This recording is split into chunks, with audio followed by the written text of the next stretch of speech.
بسم الله الرحمن الرحیم. دعای داخل شدن به بازار. دعاء دخول السوق.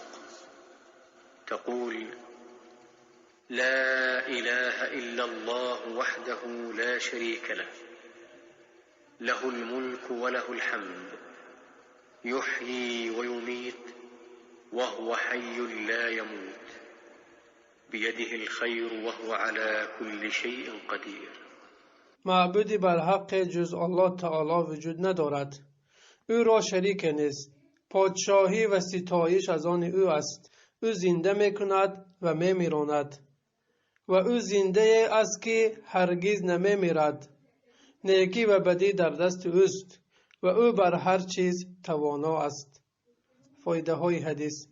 فایده اول، یکی از نشانه های موفقیت و رستگاری غافل نشدن از ذکر الهی است. فایده دوم، معمولا در بازارها گناه و معصیت زیاد رخ می دهد، مانند قسم یاد کردن قسم دروغین، کمفروشی و اختلاط و بی‌حجابی. بنابراین این است که رسول الله صلی الله علیه و سلم فرمودند بهترین مکانها نزد الله سبحانه و تعالی مسجدها و بدترین مکانها بازارها هستند. صحیح مسلم.